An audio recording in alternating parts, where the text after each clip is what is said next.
El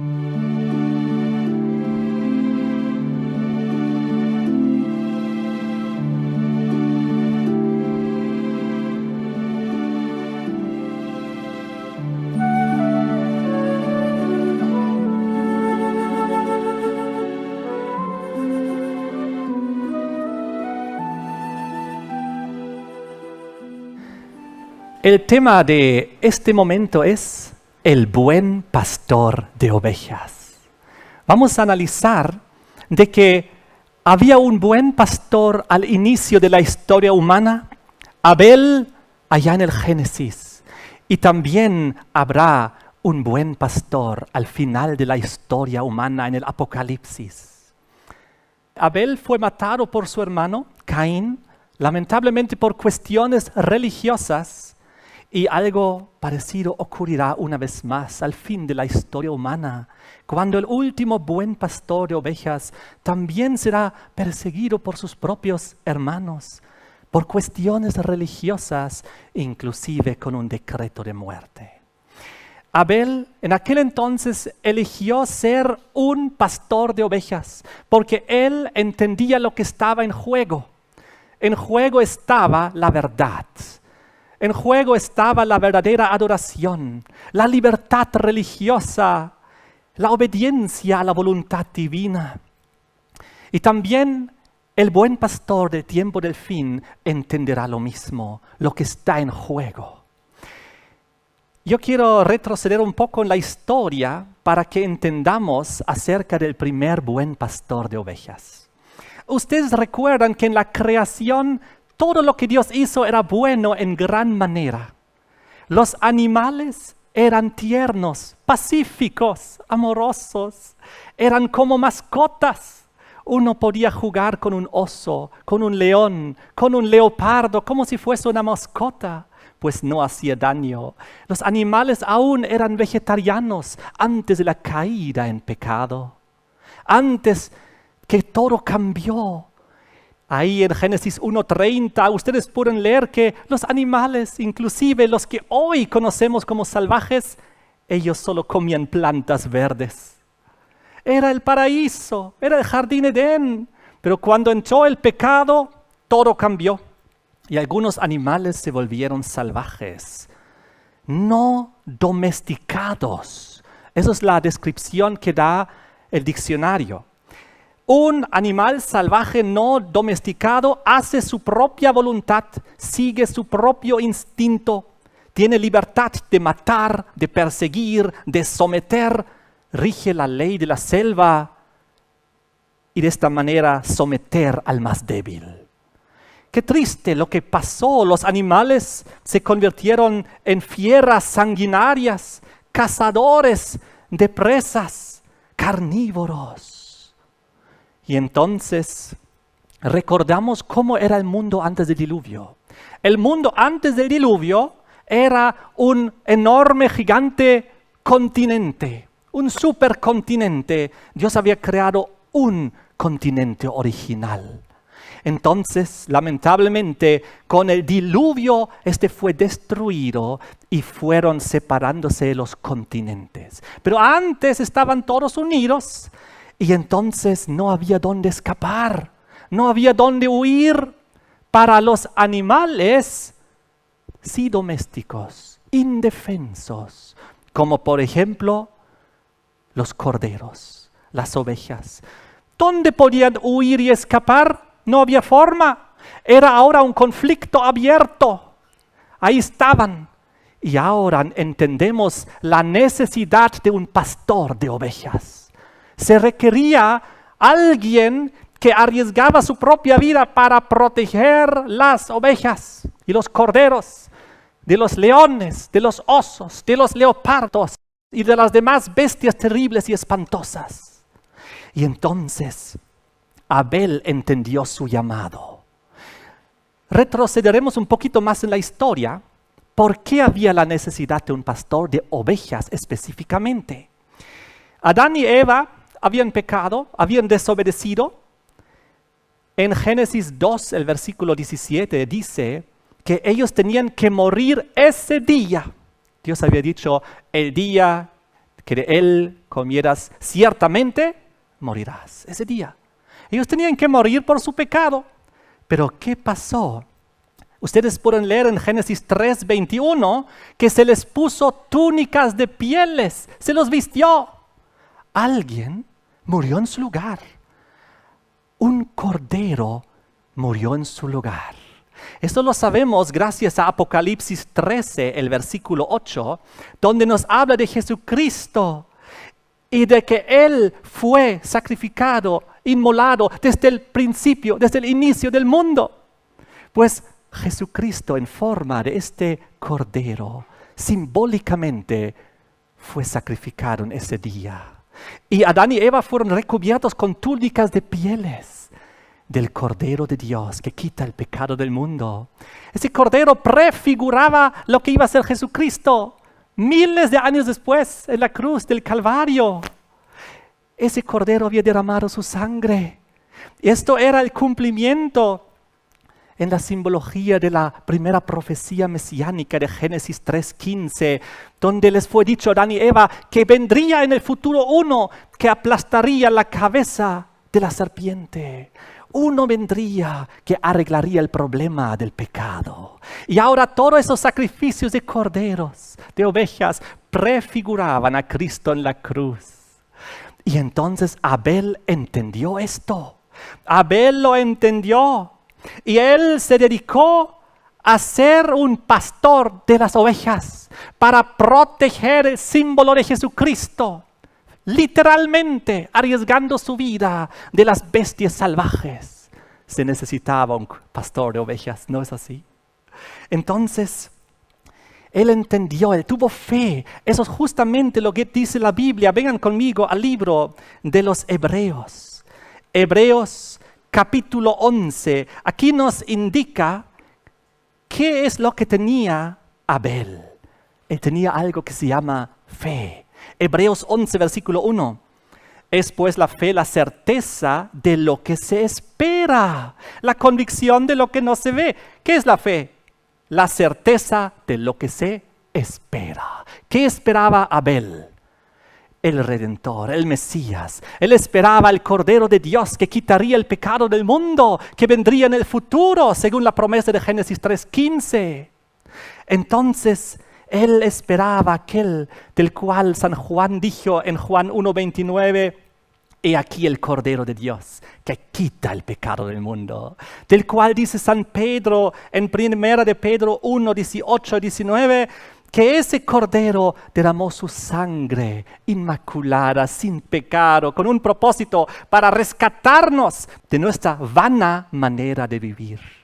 Entonces Abel entendió, él tuvo fe, certeza en el futuro. Es por eso que en Hebreos 11, versículo 4 dice que por la fe Abel ofreció a Dios más excelente sacrificio que Caín. ¿Por qué? Por la fe. ¿Y qué es la fe? La certeza de lo que se espera. Por la certeza de lo que él esperaba, el Mesías venidero, el Cordero de Dios, él sacrificó un cordero, una oveja, para el perdón de sus pecados. Ustedes recuerdan la historia. Ahí se encontraban los dos hermanos en el campo. En Génesis 3, lo pueden leer, el versículo 2 y 3. Caín, su hermano, era labrador de tierra. Entonces Caín no entendió toda esa simbología. Él también levantó un altar a Dios, él también trajo algo, él también lo hizo, pero él no lo hizo por fe, en comparación a su hermano que hizo por fe en el Hijo de Dios venidero. ¿Qué trajo Caín? Verduras y frutas. Ahora la pregunta es, ¿verduras y frutas son el símbolo de Jesucristo? No. ¿Tú puedes sacrificar una verdura, una fruta? ¿Puede morir en tu lugar? ¿Puede una fruta, una verdura derramar sangre? ¿Puede sufrir y morir? No, no es el símbolo de Jesucristo. Así que Caín, lamentablemente, no entendió y hizo una religión por obras a su propia manera, en contradicción y oposición a lo que Dios había establecido. Dios había dicho, símbolo cordero. Caín dijo, no, traeré frutas y verduras, lo mejorcito de mi cultivo, lo mejor de mi producción. Así se quería justificar. Pero ¿saben? Eso es salvación por obras. ¿Qué tienes que hacer? ¿Qué pasa en tu frente para cultivar frutas y verduras? El sudor de la frente. Génesis 3:19. Por el sudor de tu frente comerás de la tierra. Entonces era un sacrificio cultivar esas frutas y esas verduras. Era salvación por obra. Es por eso, si nosotros saltamos a 1 de Juan, capítulo 3, el versículo 11 y 12, leemos 1 de Juan 3:11. Porque este es el mensaje que habéis oído desde el principio, que nos amemos unos a otros, no como Caín, que era del maligno y mató a su hermano. ¿Y por qué causa le mató? Porque sus obras eran malas y las de su hermano justas. Sus obras eran malas. Dios no aceptó eso. Una religión, cuando nosotros decidimos por nuestra propia manera qué creer, no. Sino la fe debe basarse en la palabra de Dios. Debemos nosotros seguir el ejemplo del Señor. En ese sentido, Abel lamentablemente fue muerto por su hermano. Todo cambió. El buen pastor de ovejas murió. Hacemos un salto en la historia. En Apocalipsis, que es muy relacionado con Génesis, dice en el capítulo 18, versículo 24, algo muy interesante. Dice que todos los que fueron muertos en la historia humana, desde el inicio mismo, han sido matados por Babilonia. Oh, qué interesante. Esto incluye a Abel, que había sido matado por Caín. ¿Por qué? Porque Caín representaba ya, lamentablemente, la falsa religión, la falsa forma de salvación por obras, a su propia manera y no según lo que Dios ha dicho. Entonces siempre vemos desde un mismo inicio que la religión falsa persigue la religión verdadera. Eso es algo muy triste. A lo largo de la historia se ha repetido muchas veces. El hermano alejado de la palabra de Dios persigue al hermano que está bien centralizado en la palabra de Dios. Eso es muy triste, pero es una realidad histórica que Dios nos quiere hacer entender desde el Génesis a lo largo de la historia hasta el Apocalipsis. Fíjense ahora lo que pasó. Ocurrió que después del diluvio, en los libros proféticos de Daniel, capítulo 2 y capítulo 7, nos muestra una secuencia de reinos e imperios en esta tierra. Y en el capítulo 7, sobre todo, los presenta como bestias salvajes. Así que ahora Dios retoma el concepto de las bestias salvajes indomables y lo utiliza para ejemplificar los imperios de esta tierra. Los imperios que lamentablemente no son domesticados por Dios. Los imperios que no tienen un buen pastor, porque no hay un buen pastor para cuidar un león o un oso, un leopardo. No, ellos son independientes. Ellos devoran carne para imponerse. Entonces, ¿qué pasó? Allá en Daniel 7 nos habló de una secuencia de 4 diferentes imperios a través de la simbología de las bestias salvajes.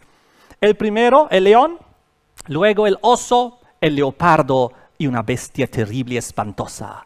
Y Daniel 7:17 nos revela que estas 4 bestias son 4 reinos que se levantarán en la tierra. Esos 4 imperios históricos, el primero en levantarse después del diluvio, Babilonia, representado como un león. Ahora yo les pregunto, ¿qué tienen en común estas 4 bestias, estos 4 reinos e imperios salvajes? ¿Qué tienen en común? ¿Qué las convierte en primer lugar en bestias salvajes? ¿Qué las convierte en potencias perseguidoras? Una cosa, la unificación de iglesia y Estado, la unificación de política y religión. Y porque esa fusión que Dios no permite en su palabra, pueden leer en Apocalipsis 17, los primeros versículos, es algo ilícito que Dios condena. Esa unión ilícita de religión y política trae como fruto y consecuencia leyes religiosas y que traen luego persecución contra las minorías religiosas que creen diferente. Ahora, yo les quiero hablar de estas 4 bestias. La primera era como un león. Miren esto, he traído aquí. Lo que vemos aquí es la imagen de la bestia. La imagen de la primera bestia de la secuencia, de Babilonia. ¿Y qué imagen refleja? Una imagen de una bestia perseguidora. Porque Babilonia unificó iglesia y Estado para perseguir a los hijos de Dios contra el segundo mandamiento. ¿Recuerdan? A través de esta unificación de iglesia y Estado, Babilonia, el león, dejó una marca. La marca de la primera bestia de la secuencia. Esta es una huella de un león. Ahora, esta es la huella que deja. Esa es su marca. Si ustedes caminan por la selva o por algún lugar y ven esta huella, ¿qué tienen que hacer? Correr por sus vidas. El problema es cuando no podemos reconocer las marcas que dejan las bestias. Vemos esto en el piso y decimos, ¡ay, qué bonito! Y no sabemos lo que significa, porque somos citadinos, no conocemos ya del campo, no sabemos cuál marca es de qué bestia. Ahora, esta huella es de garras, para devorar, para destruir, para cazar. Ahora, ¿cuál fue la marca de la bestia de Babilonia? Fue la imposición religiosa de Nabucodonosor de una estatua para adorar, y los que no se sometían, ¿a dónde tenían que ir? Al horno de fuego. ¡Wow! ¡Qué impresionante! Ahora, ¿cuál era la segunda bestia de la secuencia? Un oso. Miren la imagen que representa la segunda bestia de Daniel de la secuencia. Un oso espantoso. Cuando ustedes ven esta imagen en el bosque, cuando ven un oso en el bosque, a correr. Pero el problema es que corre muy rápido, difícil de escapar. Y esto es su marca. Esto es la marca de la segunda bestia de la secuencia, es la marca de la bestia de un oso. Si ustedes ven esta marca o esta huella, a correr, porque peligra su vida. Ahora, Medo-Persia igual era unificación de iglesia-estado, presentaba esta imagen al mundo, una imagen de una potencia en la cual iglesia y Estado se habían unido, y de ahí como consecuencia salió su marca otra vez con garras para perseguir y devorar. Y bajo Medo-Persia, ¿qué ley religiosa se impuso bajo Darío? Pues durante 30 días adorar a Darío como si él fuese Dios. ¿Recuerdan? Contra el primer mandamiento. Y los que no hacían caso, ¿a dónde tenían que ir? Al foso de los leones. Unificación de iglesia y Estado trae como consecuencias leyes religiosas que traen persecución y decreto de muerte. Por eso son bestias no domadas por Dios, son potencias lamentablemente que hacen su propia voluntad y no la de Dios. Miren aquí, la tercera bestia, esta es la imagen de la tercera bestia de la secuencia, un leopardo. ¿Qué imagen presenta? Una imagen de una bestia perseguidora, muy rápida y muy violenta, muy sanguinaria. ¿Y cuál es su marca que deja? Pues esa es su huella de un leopardo. El leopardo representaba Grecia, ¿recordaban? Y Grecia, la potencia, en una época bajo Antíoco Epífanes, unificó iglesia y Estado y persiguió cruelmente en aquel entonces a los hijos de Dios. Había todo tipo de leyes que se prohibían de la religión judía. Entonces, así vemos también la tercera de las bestias. Pero ahora viene algo curioso, pues la cuarta bestia de la secuencia no es un animal del reino animal. ¿Cuál era la cuarta bestia de la secuencia de Daniel 7? Una bestia terrible y espantosa. Era tan terrible el imperio romano que se levantó, después del león, Babilonia, el oso, Medo-Persia, el leopardo, Grecia, se levantó Roma, la bestia terrible, espantosa. Era tan terrible que Daniel no le encontró un nombre para definirla en el reino animal, solo dijo terrible, espantosa. Pero San Juan en el Apocalipsis le encontró un nombre. Y si ustedes estudian Apocalipsis 12 y 13, sobre todo Apocalipsis 12, los primeros 4 versículos, verán que Roma es representado como un dragón. Así que Juan le encontró un nombre. Esta bestia terrible, espantosa, es un dragón.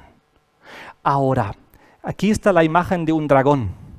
Ustedes saben que dragones no existen, ¿no? Son de la mitología, son fantasía, no existen dragones. Los que pueden volar y escupir fuego y todas esas imaginaciones humanas. De todas maneras, la imagen de un dragón que destruye, que devora, porque igual Roma impuso leyes religiosas, unificó iglesia y Estado y persiguió a los hijos de Dios. A Jesucristo puso en la cruz, a los discípulos, a los judíos persiguió, a los cristianos también. Oh, qué terrible. Y luego durante la Edad Media, cuando Roma cambió a su segunda fase, ya no pagana imperial bajo los cesares, sino ahora cristiana papal bajo los obispos de Roma, continuó su unificación de iglesia y Estado durante siglos en la Inquisición, persiguiendo bajo sus leyes religiosas a los que no opinaban igual, a los que creían diferente. La Inquisición, qué terrible. Con razón, un dragón. Ahora yo me pregunté, ¿cuál es la huella de un dragón? ¿Cuál es su marca? Y ahí tenía un problema. Pues ya que es alguna mitología, no existe una huella, ¿no es así? Pero ahí me acordé de la representación que hace Dios en Apocalipsis 13, versículos 1 y 2, donde sí identifica cómo finalmente este dragón son sus pies y sus huellas. Y si ustedes leen ahí, les voy a mostrar esta otra ilustración. Apocalipsis 13 al inicio muestra que esta bestia final es como una unión de características de todas las bestias anteriores. La cabeza como de león, el cuerpo como de leopardo, tenía 7 cabezas, 10 cuernos. Pero ahora lo que me llamó la atención eran sus pies. ¿Sus pies eran de quién? De oso. Oh, entonces se resolvió el misterio. Dios puso ahí una pauta para resolver. ¿Cuál es la huella del dragón? Es la huella de un oso. Y entonces, esto les voy a contar al final lo que significa, al final del tema.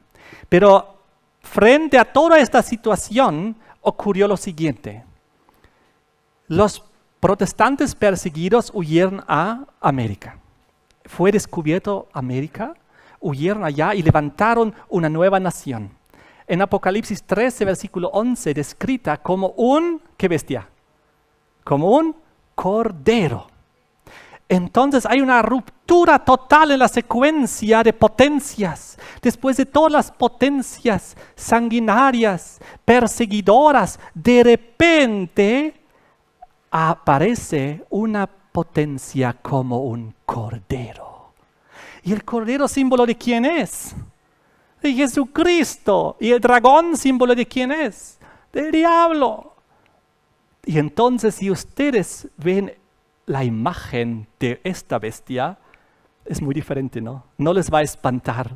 Si ustedes ven un cordero, se alegran, más bien se acercan, quieren acariciarlo, ¿no es así? ¿Y cuál es su marca de esta bestia? ¿Cuál es su huella del cordero? Es así. Si ustedes ven esto en la naturaleza, no tienen que huir, no tienen que escapar por su vida, porque esta es una bestia que no es malvada, no tiene unificación de iglesia y Estado, no te impone leyes religiosas, no persigue a los que creen diferente, no causa inquisiciones. Oh, qué diferente. Es por eso representado como Jesucristo. Libertad, libertad religiosa. Por eso, en la Constitución de Estados Unidos, en sus primeras enmiendas, libertad. Libertad de expresión religiosa, de prensa, de asamblea. Libertad. Tú puedes vivir ahí y creer lo que quieres o no creer nada. Eres libre. Único en la historia del mundo. Pero ¿qué dice Apocalipsis 13, versículo 11? Que el cordero hablaría como ¿quién? Como el dragón. Así que había un problema en Estados Unidos y que finalmente esta nación con estos principios cambiaría hacia esta situación. Ahora, vamos a analizar lo que pasó. Eso es muy importante. En Estados Unidos ocurrió lo siguiente. Quiero leer con ustedes unas dos citas. Uno es de James Madison, que era el autor principal de la Constitución. Él explicó que es necesario que la religión y la política estén separadas. Y lo dijo así: el propósito de la separación de la Iglesia y del Estado es mantener para siempre alejadas de estas costas la lucha incesante que ha empapado el suelo de Europa con sangre durante siglos. Oh, la bestia, el dragón, había derramado durante siglos sangre en Europa por la unificación de Iglesia y Estado. Y ahora él explicó, esta es la razón por la cual ponemos separación de estas cosas en nuestra nación. Una segunda cita del mismo tema, esto es de la Cámara de Representantes de los Estados Unidos, 1874. Como este país había de ser patria de los oprimidos de todas las naciones de la tierra, fuesen cristianos o paganos, y comprendiendo plenamente los peligros que la unión entre la Iglesia y el Estado había impuesto a tantas naciones del viejo mundo, con gran unanimidad acordaron que no convenía poner en la Constitución o la forma de gobierno algo que pudiese interpretarse como refiriéndose a cualquier credo religioso o doctrina. Libertad, separación de Iglesia y Estado, para que nunca más haya persecución en esta nación, para que nunca más una iglesia, un credo, tome control del sistema político, imponga leyes y persiga a los creyentes de otra fe. Ahora, ¿qué pasó? Apocalipsis 13, versículo 11, como hemos visto, en un mismo versículo se nos presentan los dos grandes antagonistas, el Cordero, símbolo de Jesús. Pero finalmente esa nación hablaría como el dragón, símbolo del diablo. Un cambio radical tendría que ocurrir en esa nación. Entonces yo les pregunto, ¿un cordero qué necesita? Un pastor.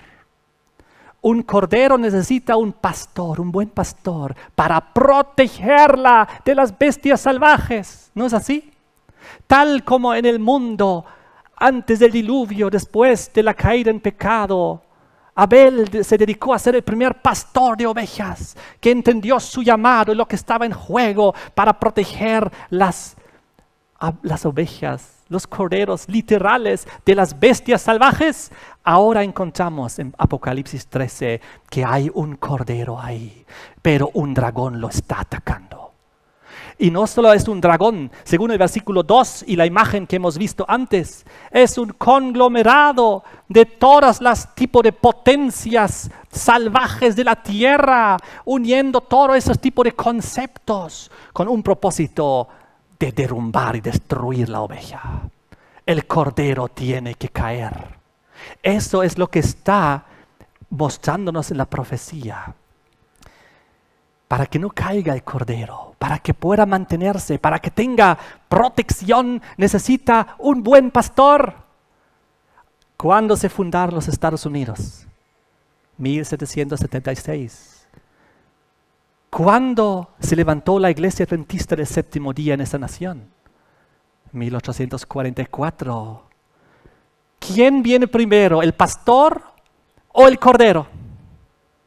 Primero el cordero. Recién cuando hay peligro se requiere al pastor.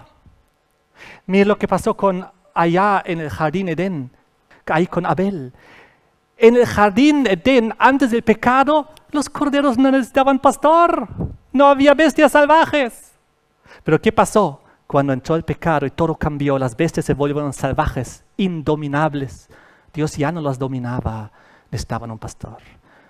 Se levanta el cordero del tiempo del fin, los Estados Unidos, con separación de iglesia y Estado, libertad religiosa. Y Dios levanta entonces ahí un pastor de ovejas para proteger a esa nación de la tiranía, de la persecución, de la unificación de iglesia y Estado, de leyes religiosas. Y entonces, ¿qué pasó? Muy interesante. ¿Cuál entonces una de las tareas proféticas de nuestro movimiento a nivel mundial de la Iglesia Adventista del Séptimo Día? Proteger a ese Cordero. Porque cuando Estados Unidos caiga, el mundo entero perderá la libertad religiosa. Nosotros hemos sido llamados en Estados Unidos, después que el Cordero se levantó y cuando comenzaron las bestias salvajes a acechar esta nación para que unifique Iglesia y Estado, levantó ahí el pastor de ovejas. ¿Entendemos? Eso es impresionante, ¿no? Vamos a profundizar ahora si la Iglesia Adventista del Séptimo Día cumplió su rol profético asignado o no. ¿Saben? Eso es algo impresionante. Les quiero resumir un poquito la historia. John Bington era el primer presidente de la Conferencia General de la Iglesia Adventista del Séptimo Día. Él creyó que se puede domar la bestia y utilizar su constitución para anular leyes dominicales que vendrían. Entonces, Bington dijo que se podía restringir la influencia dragónica y nutrir las cualidades de cordero de la nación. Y de esta manera utilizar su constitución para mantener la libertad en ese país.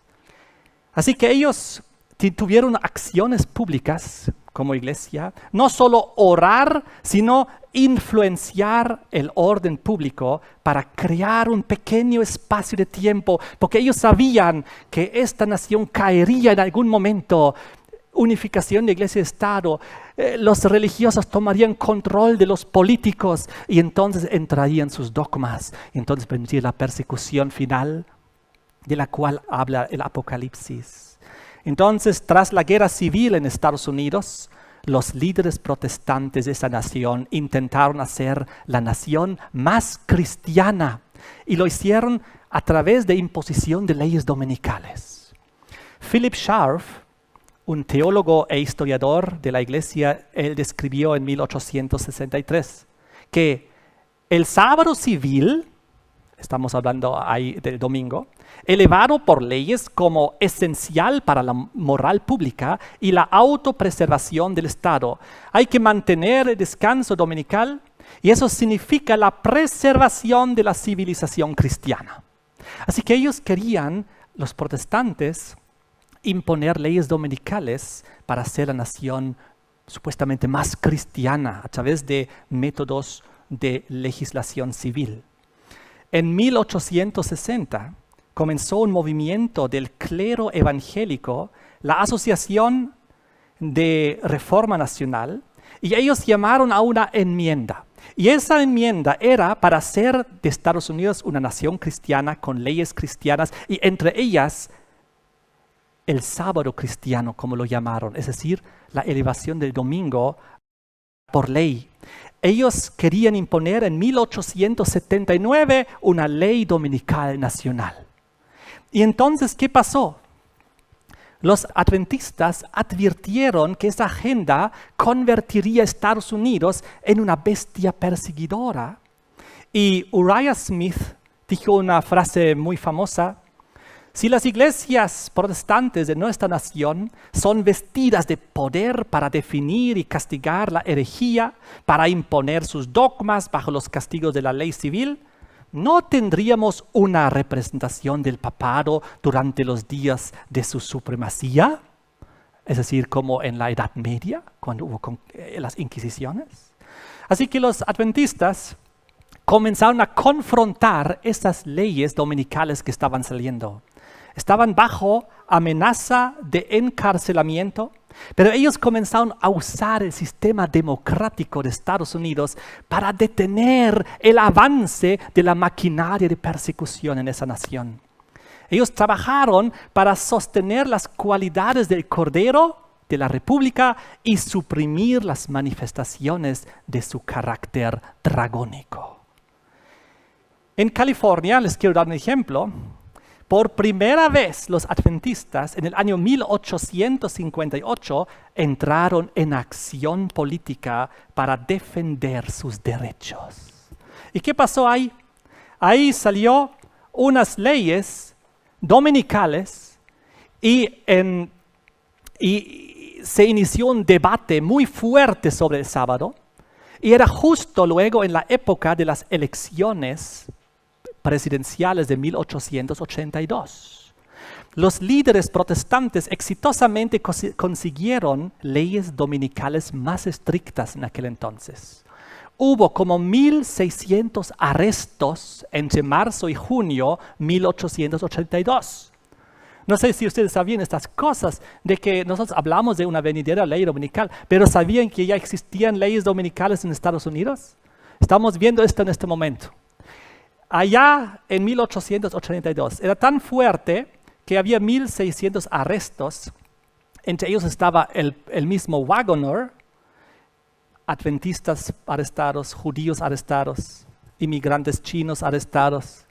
¿Por qué? Porque trabajaban en sábado, en domingo digo, y no hicieron caso a esa ley dominical, pero los juzgados rechazaron en aquel entonces condenar a estos arrestados porque era como un espectáculo la situación.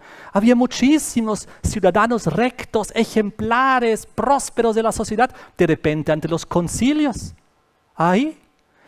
Y los demócratas en aquella época llamaron a derogar esa ley porque estaba en plena campaña política. ¿Y qué pasó? Los demócratas ganaron las elecciones y abolieron en aquel entonces la ley dominical. Eso fue en 1883.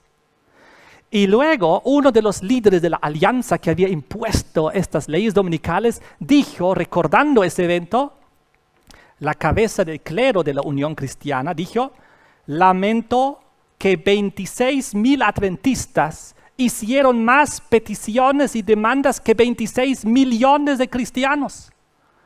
Porque los pocos miles de adventistas se movilizaron contra esas leyes dominicales que estaban viniendo. Luego la iglesia adventista en 1883 entendió su nuevo rol de protestar contra las leyes dominicales en la nación. Sacaron una revista, se llamaba El Centinela del Sábado. Y para informar al público de las libertades y el derecho de observar el séptimo día. Y de esta manera, George Butler, que era presidente de la Conferencia General en esa época, cuando él vio que hubo nuevamente arrestos de hermanos adventistas en Arkansas, 5 adventistas arrestados, él llamó a la desobediencia civil. El presidente de la Conferencia General dijo, no paguen multas, sino vayan a la cárcel. Y entonces sean testigos públicos.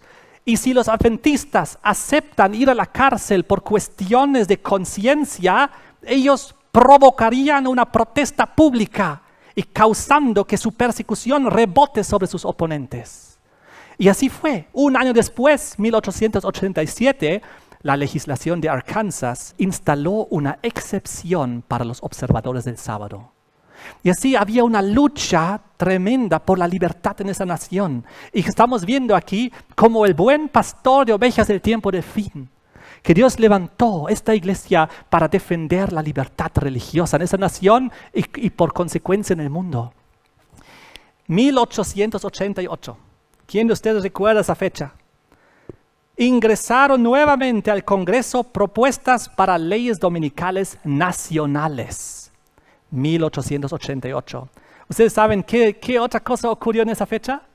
Había el debate en la Conferencia General de Minneapolis sobre la ley y la gracia, justificación por la fe, con Wagoner y Jones. Muy interesante. El mismo año que se introduce una enmienda de legislación dominical nacional, era el momento cuando Dios quería que su iglesia se levante como una unidad, entendiendo la justificación y la santificación por fe en Cristo Jesús y termine también la obra. ¿Qué pasó en aquel entonces? Los adventistas decidieron cambiar el título de su revista que utilizaban para libertad religiosa, que se llamaba El Centinela del Sábado, a El Centinela Americano. ¿Para qué? Para dar más valor y énfasis a los valores americanos en defensa de su constitución y de la libertad religiosa. Eso es lo que pasó. Y entonces, en 1888, cuando se introdujo una ley dominical nacional allá en el Congreso, ¿qué pasó? Los adventistas se organizaron en la Asociación de Libertad Religiosa Nacional para preservar la Constitución americana y resistir la legislación religiosa. Y también para ayudar a los perseguidos de cualquier raza, color o credo. Y de esa manera, esto sigue existiendo hasta el día de hoy, por si acaso, comenzaron a luchar por sus libertades. A.T. Jones, en aquel entonces, él era una figura central que dirigió la oposición contra estas enmiendas dominicales que fueron introducidas al Congreso por el senador Henry Blair. Ahora, eso es un ejemplo. Tienen que escuchar con mucha atención qué interesante es esta historia. El senador Henry Blair introdujo 2 enmiendas para la Ley Dominical Nacional en Estados Unidos. Entonces, para que el domingo sea como día de descanso nacional, tuvo un amplio apoyo de muchos movimientos. Pero los adventistas, ¿saben lo que hicieron? Firmaron protestando y juntaron firmas, cientos, miles, decenas, cientos de miles de firmas en rechazo, en oposición. En total fueron 260,000 firmas que fueron entregados a los diputados, casi 1 metro, 90 centímetros, una pila así de firmas a los diputados y otro de 90 centímetros a los senadores. Y la enmienda fue retirada. El buen pastor, una vez más, cumplió su rol profético para proteger la nación de caer en la unificación de iglesia-estado, leyes religiosas y persecución. Esto es algo... Yo leí un libro fabuloso al respecto, lamentablemente no en español, Los Adventistas y la República. En inglés está, pero no está ya disponible. Yo apenas encontré y descargué el internet. Les recomiendo hacerlo ustedes también. Después de repelar esa ley dominical que les mencioné, llegó el momento de la Primera Guerra Mundial. Después que terminó la Primera Guerra Mundial, pasó lo mismo a lo que pasó después de la Guerra Civil. Nuevamente, el intento de imposición de leyes dominicales. Luego vamos a ver lo mismo después de la Segunda Guerra Mundial. Es como un patrón. Siempre después de grandes crisis, la nación llama hacia las leyes dominicales.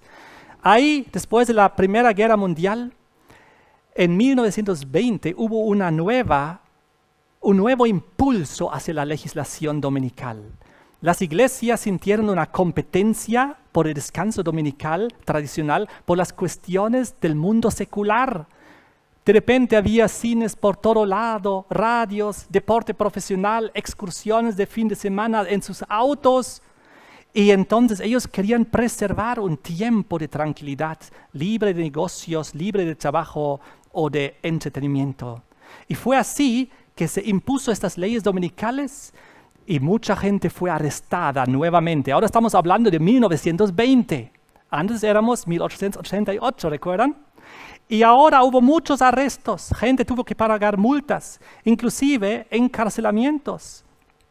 Por ejemplo, una infracción era una danza auspiciada por una sinagoga, arrestados porque lo hacían en domingo. Un hombre estaba arreglando la herradura de su caballo en domingo, arrestado. Unas personas tenían abierto su salón de lustrabotas, arrestados. Así fueron las leyes dominicales de aquel entonces. La alianza del Día del Señor. ¿Y saben cuál era su eslogan? Su eslogan era, si se va el sábado de los Estados Unidos, pero ellos se refieren al domingo, se irá también la República. Y también dijeron, si se va el sábado, todo se va. Si lo perdemos, la cristiandad misma se irá. Así que ellos vieron en la legislación dominical una forma de proteger el cristianismo. Esas eran sus preocupaciones de los hermanos dominicales y comenzaron esta fuerte campaña en favor de la legislación dominical. Y su estrategia nueva era ahora diferente, era imponer el domingo en el Congreso de los Estados Unidos, en el Distrito de Columbia, en Washington, D.C., justo ahí donde está su jurisdicción, la capital de Estados Unidos, la capital del gobierno federal, y si ellos pensaron, si podemos imponer una ley dominical ahí, y ellos la aceptan, luego se extenderá a todos los Estados Unidos. Bowlby era el líder de esa alianza y él dijo, creemos que si quitamos al hombre su coche, sus palos de golf, su periódico dominical, sus caballos, sus entretenimientos, sus casas de diversión y sus parques, y lo prohibimos de jugar afuera y le prohibimos ver deportes, entonces esa gente volverá naturalmente a la iglesia. Eso era su forma de pensar, prohibición total. Las iglesias protestantes se unieron con mucho apoyo. Liberty, la revista adventista, trabajó como el buen pastor para defender el cordero de todas esas tendencias dragónicas y advirtió, si estas leyes dominicales no se derogan, vendrá la tiranía. Longacre dijo, si las iglesias no se salen de la política, los horrores de la Inquisición serán renovadas. Las calles de América fluirán de sangre y de mártires. Pero Bowlby, que era el líder de la Alianza Dominical, él dijo que los que no cooperan tendrán que someterse a la mayoría. Él dijo, los adventistas del séptimo día y los judíos están fuera del movimiento.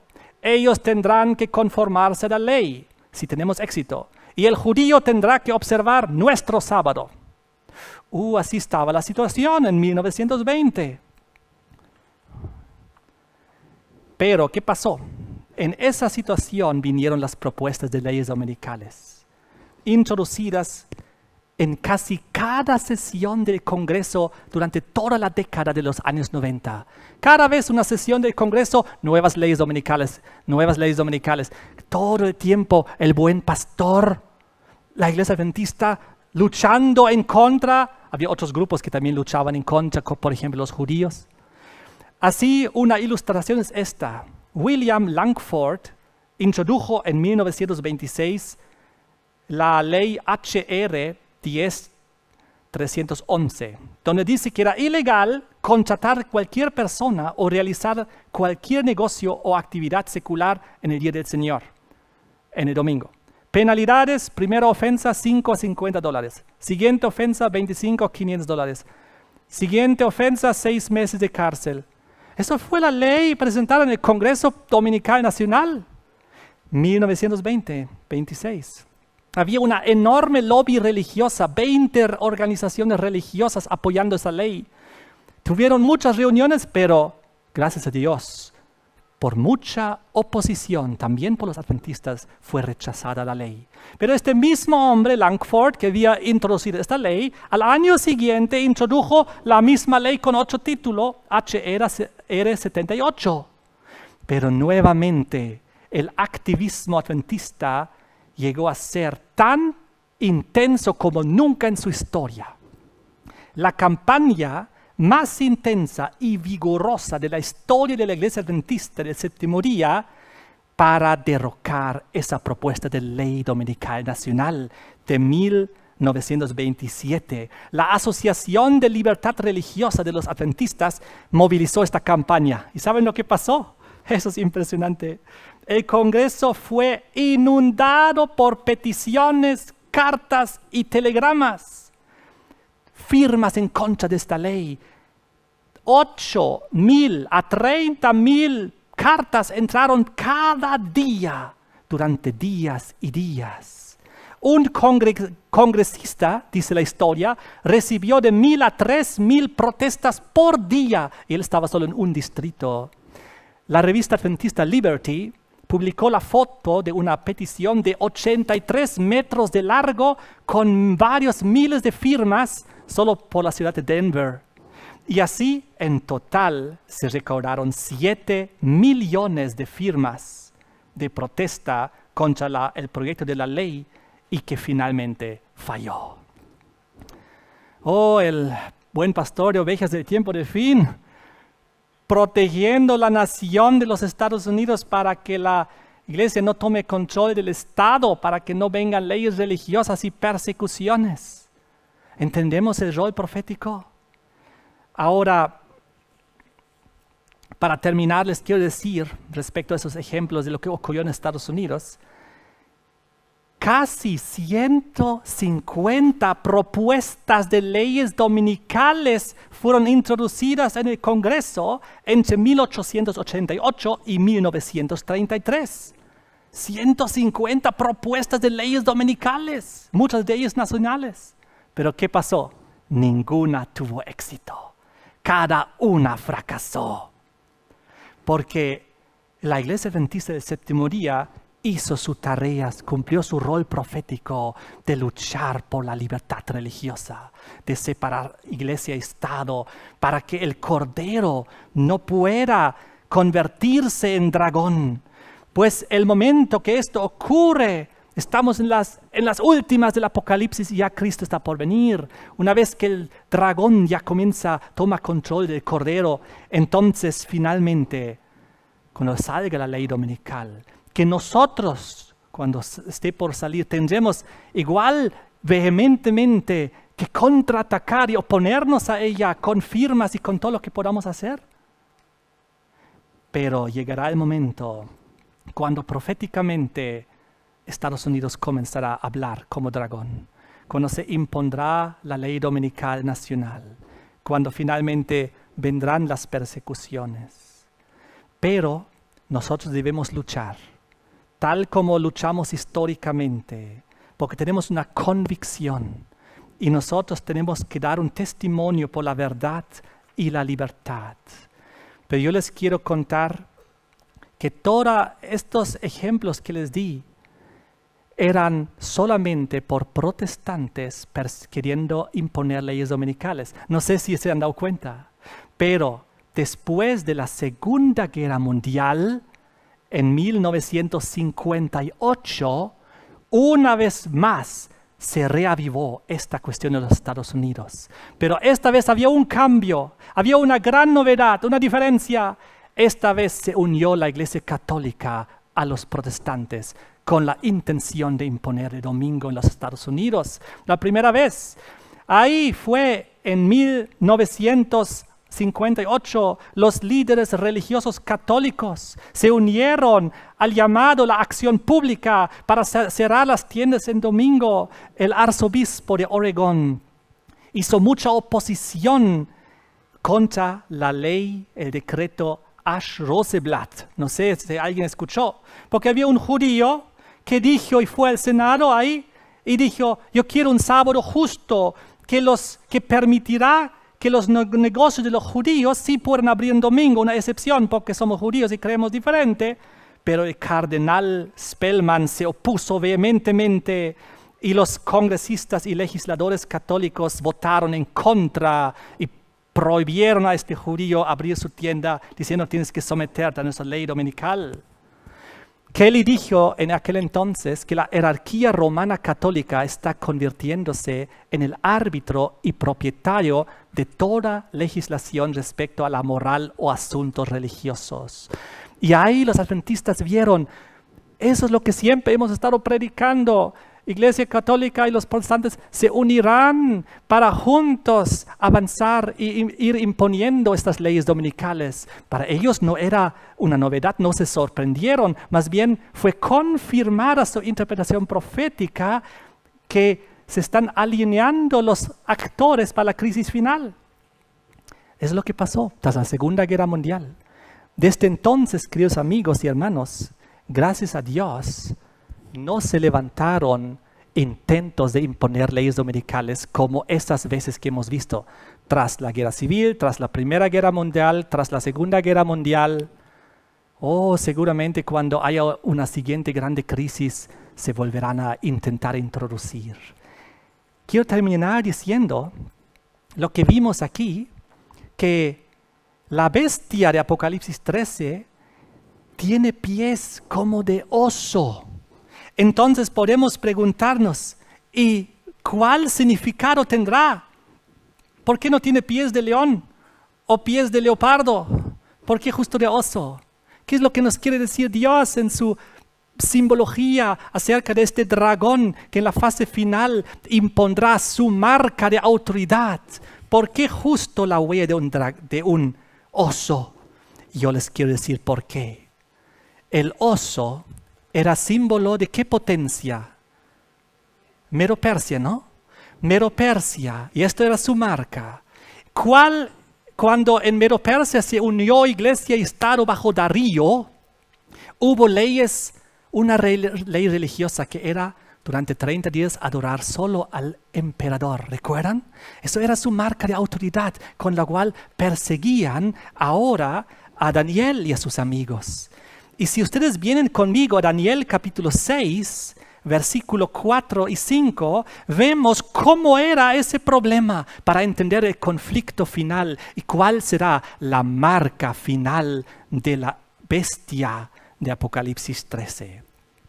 Daniel capítulo 6, versículo 4.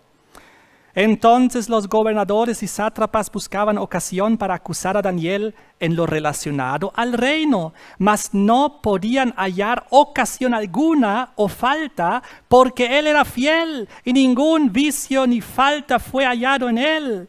Entonces dijeron aquellos hombres: no hallaremos contra este Daniel ocasión para acusarle, si no la hallemos contra él en relación con la ley de su Dios. Ahora entendemos cómo se vendrá la persecución final. No podrán encontrar en nosotros ocasión alguna o falta, porque el pueblo será fiel. Ningún vicio ni falta será hallado en él. ¿Ningún vicio? ¿Pueblo fiel? El pueblo adventista del séptimo día se destaca por ser ciudadanos correctos, por no causar problemas en la sociedad, por ser respetuosos a las leyes, por pagar sus impuestos, por hacer ayuda social, por ayudar al prójimo, por ayudar a los enfermos. Tenemos todo un ministerio mundial, ADRA, de ayuda social. Hay otro ministerio mundial que es también la ayuda en relación a la reforma pro salud. Enseñamos salud, de que la gente se aparte de los vicios, de las drogas, del alcohol y de muchas cosas. Y la misma ocurrirá. No podían hallar falta. Era fiel. Ningún vicio fue hallado en él. ¿Cómo podemos tumbar a este pueblo, a esta iglesia adventista del séptimo día? Y la misma situación como en aquel entonces. Si no la hallamos, la razón contra él en relación con la ley de su Dios. ¿Y cómo únicamente nos podrán tumbar a nosotros? En relación con la ley de su Dios. ¿Y cuál es? El sábado.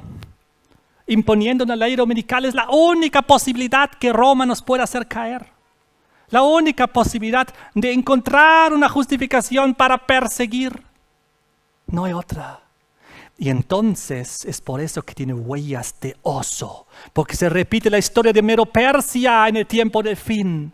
Y para terminar, vengan conmigo al libro de Esther, pues también en el libro de Esther encontramos cómo Medo-Persia intentó destruir al pueblo de Dios a través de leyes religiosas. Esther capítulo 3, versículo 6, dice aquí: pero tuvo en poco poner mano en Mardoqueo solamente, pues ya le habían declarado cuál era el pueblo de Mardoqueo.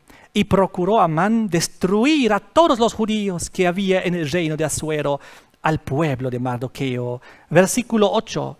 Y dijo Amán al rey Asuero: hay un pueblo esparcido y distribuido entre los pueblos en todas las provincias de tu reino, y sus leyes son diferentes de las leyes de todo pueblo. Y no guarda las leyes del rey, y el rey nada le beneficia al dejarlos vivir. Hay un pueblo esparcido en todo el mundo que no guarda los mandamientos y las leyes que guardan todos los demás. Y luego el versículo 13: y fueron enviados cartas por medio de correos a todas las provincias del rey con la orden de destruir, matar y exterminar a todos los judíos, jóvenes y ancianos, niños y mujeres, en un mismo día. Decreto de muerte. Vemos ahora que la profecía es tan precisa, pero todavía estamos cumpliendo nuestro rol profético de proteger y cuidar las ovejas. Abel fue el primer pastor de ovejas. Él entendió lo que estaba en juego. Luego tenemos la historia de Moisés, un pastor de ovejas. ¿Y qué hizo? Sacó al pueblo de la servidumbre de Egipto, un pastor de ovejas. Luego tenemos a David. ¿Qué hizo David? Liberó al pueblo de la opresión filistea. Los pastores de ovejas están ahí para liberar o mantener libres al pueblo de la opresión. No importa si es egipcia, si es filistea, si es babilónica. ¿Recuerdan ustedes cuando Dios en Isaías da la profecía a Ciro, el grande de los medo-persas? Y le dice ahí, tú eres mi pastor. Y él, el pastor, un pastor de ovejas, liberó al pueblo de Babilonia. ¿Entendemos? El buen pastor. Y finalmente, Jesucristo, el buen pastor de ovejas. Queridos amigos, hermanos, todos los que han visto ese tema, está en juego la libertad. Debemos nosotros luchar por la libertad religiosa. Luchar en favor de la ley de Dios frente a la ley de los hombres que amenaza la ley de Dios. Debemos nosotros ser un buen pastor y cumplir nuestro rol profético, seguir cumpliéndolo hasta el final. Para que el Cordero de Apocalipsis 13:11 se convierta en dragón, tiene que desaparecer el pastor. Por eso, la persecución contra el pastor de ovejas va conjunto con la toma de control de Estados Unidos. Es decir, el dragón toma control del cordero. ¿Nos damos cuenta de lo que está en juego? Es cosa muy seria, ¿no?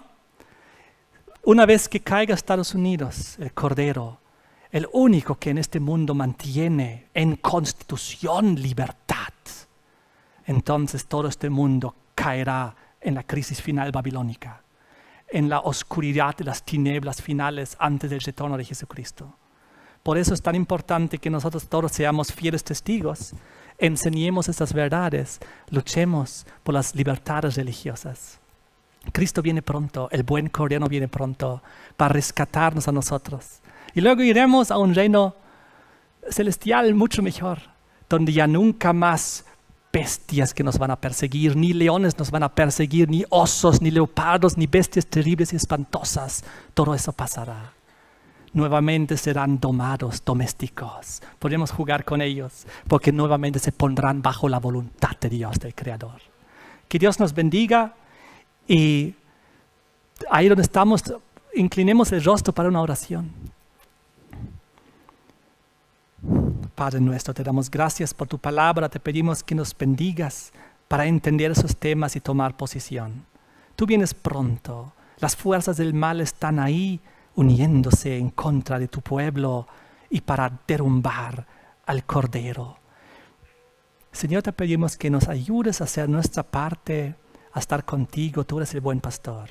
Seguir tu ejemplo, te damos gracias en el nombre de Jesús. Amén.